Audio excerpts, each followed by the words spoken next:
श्री सच्चिदानंद सद्गुरु साईनाथ महाराज की जय। जेल में साईं साक्षात्कार में आज हम अध्याय 17 को सुनेंगे। साईं का मूर्ति के रूप में आगमन। मैं जेल से बाहर आ गया था। मन में खुशी भी थी और गम भी घेरे हुए था। बाहर आकर मैं ये सोच रहा था कि मैं इस संसार में रहकर कैसे अपनी भावनाओं पर अंकुश लगा पाऊंगा। बाबा की भक्ति मैं पहले की तरह कैसे कर पाऊंगा।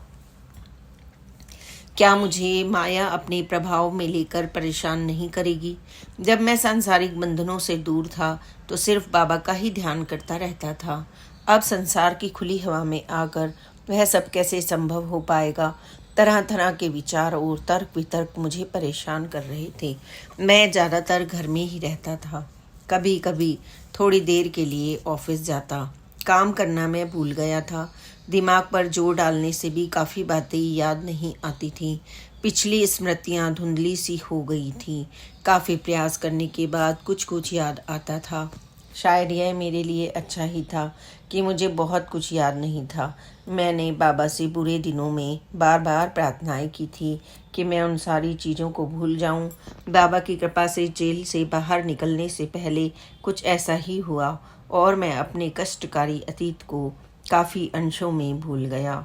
अगर यह सब याद रहता तो अब जीना और भी अधिक मुश्किल हो जाता।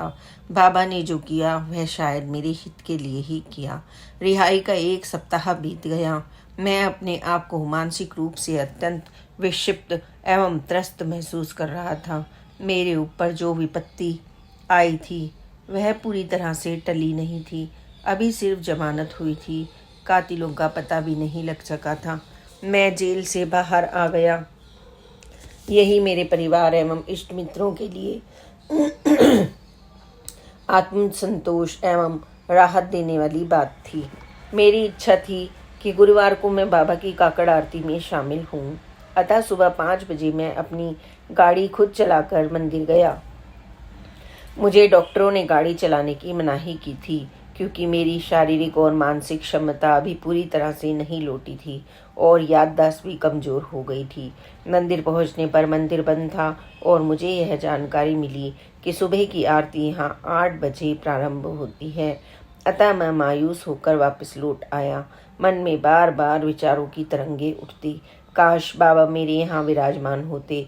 मैं उनकी सेवा करता, मैं उनकी आरती उतारता, मैं उनकी श्रद्धापूर्वक भक्ति करता। कुछ दिन बीते। एक दिन मुझे जानकारी मिली कि मेरे भाई की सासू माँ हवाई जहाज़ से भोपाल से दिल्ली आ रही हैं। वे एक दिन मेरे यहाँ रुकेंगी। अगले दिन वे दिल्ली से अमेरिका के लिए रवाना होंगी। शाम को मैं घर पहुँचा। घर में बाबा की अत्यंत सुंदर मूर्ति रखी हुई थी। मूर्ति को देखकर मुझे खुशी भी हुई और आश्चर्य भी हुआ। मैंने अपनी बेटी पारुल को आवाज़ लगाई और मूर्ति के बारे में पूछा। पारुल ने बताया कि यह मूर्ति नानी माँ भोपाल से लेकर आई हैं। नानी माँ यह मूर्ति अपने बेटे के लिए अमेरिका ले जाना चाहती थी।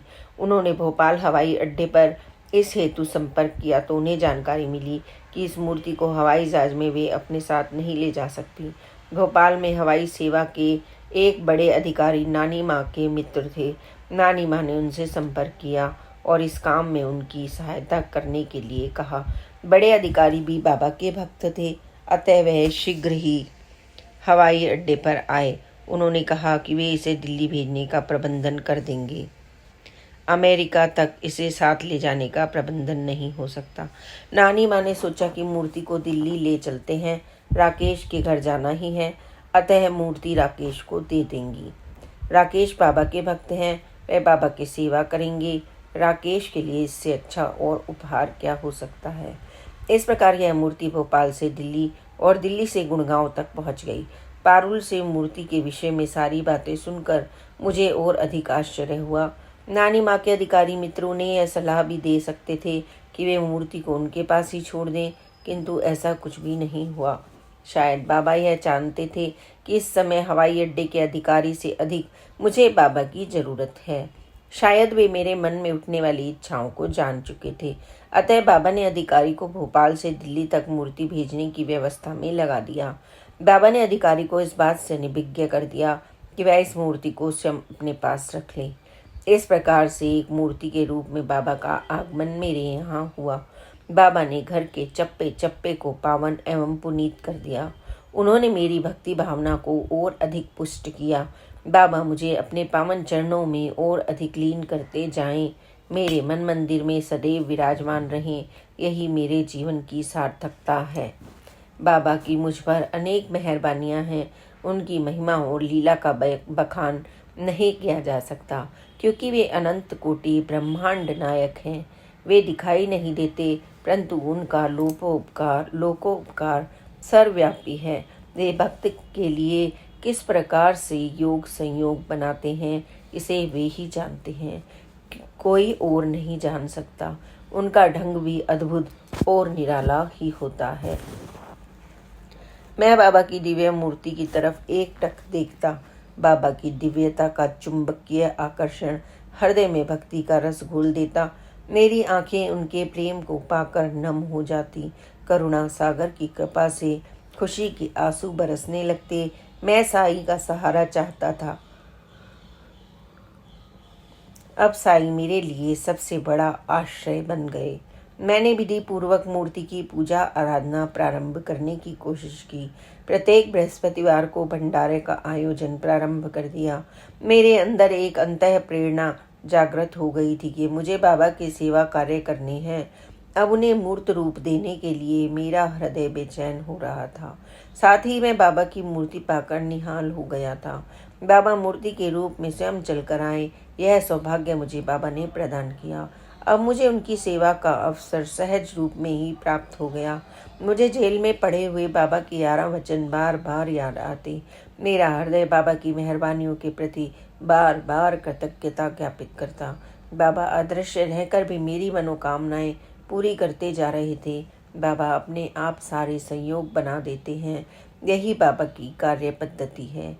यह सब कुछ स्वाभाविक रूप से चलता है, अतः हर कोई बाबा की महिमा को समझने लगता है।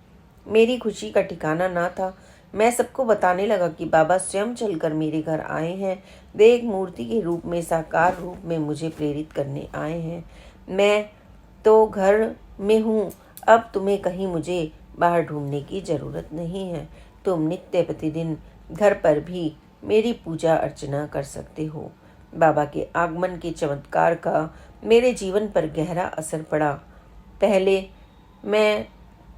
पहले की तरह ही भक्ति करना चाहता था।